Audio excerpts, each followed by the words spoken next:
Bonjour. Aujourd'hui, je voudrais vous parler d'un fruit qui nous vient de très très loin.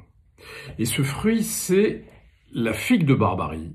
Alors, ce n'est pas un figuier qui donne la figue de Barbarie, mais un cactus.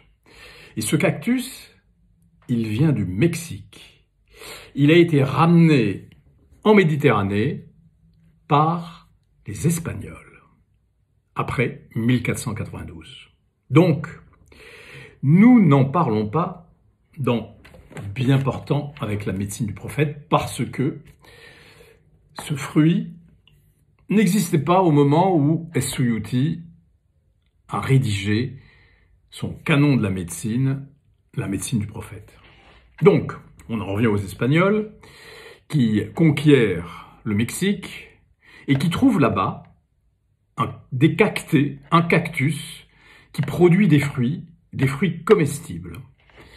Et ils ramènent des plants de cactés en Méditerranée, ils l'acclimatent en Espagne, car c'est un fruit, c'est une plante qui s'adapte très bien au climat méditerranéen. Ils l'adaptent à l'Espagne, et ensuite, de l'Espagne, ce fruit va diffuser en Afrique du Nord, en Italie, en Algérie, au Maroc, en Tunisie. Actuellement, le Maroc est le premier producteur. Le deuxième producteur, c'est l'Algérie. Et le troisième, la Tunisie. Alors, comment s'appelle ce fruit en Afrique du Nord? Eh bien, il a deux noms. Le premier, c'est Karmous Nsara. Alors, Karmous en arabe, ça veut dire la figue, et Nsara, ça veut dire chrétien. Et ce mot Nsara, en fait, provient de Nazareth, à cause de Jésus de Nazareth. Vous savez que les Romains appelaient les chrétiens les Nazaréens, et les Arabes ont récupéré ce nom pour désigner les chrétiens. Donc, ce fruit qui a été ramené d'Espagne par les Espagnols, eh bien, on l'appelle la figue des chrétiens. Deuxième nom, Hindia, l'indienne. Vous savez que, au moment de la Renaissance, on appelait les Amériques les Indes de l'Ouest. Eh bien, comme ce produit venait d'Inde, les musulmans d'Afrique du Nord l'ont appelé Hindia. Mais pas seulement eux, les Italiens aussi, qui l'appellent la figue des Indes.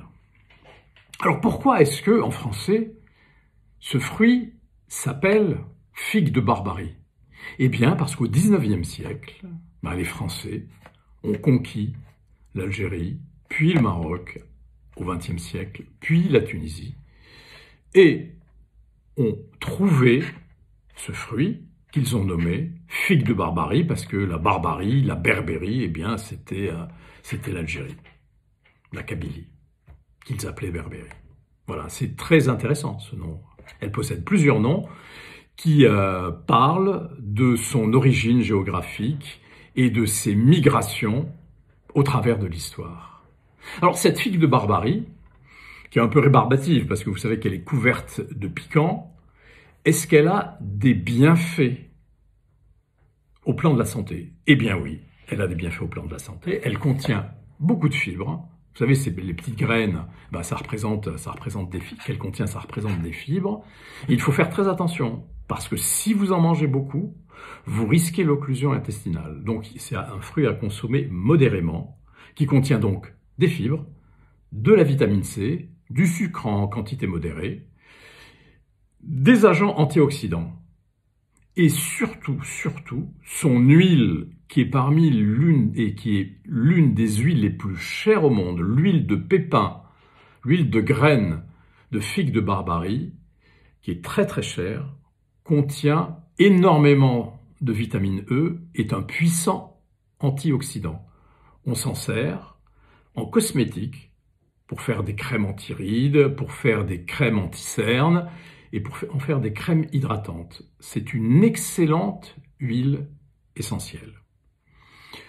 Par ailleurs, on peut consommer aussi les raquettes de figuier de Barbarie. Les Mexicains enlèvent les épines des raquettes, découpent en lanières la chair et la font cuire. Et ça ressemble aux haricots verts. J'en ai moi-même mangé en salade. C'est très très bon. La salade de raquettes de figuier de Barbarie, c'est excellent à manger. Voilà, je voulais vous parler de ce fruit. Je ne peux pas vous le montrer parce qu'il n'y en a pas actuellement, on ne le trouve qu'en été.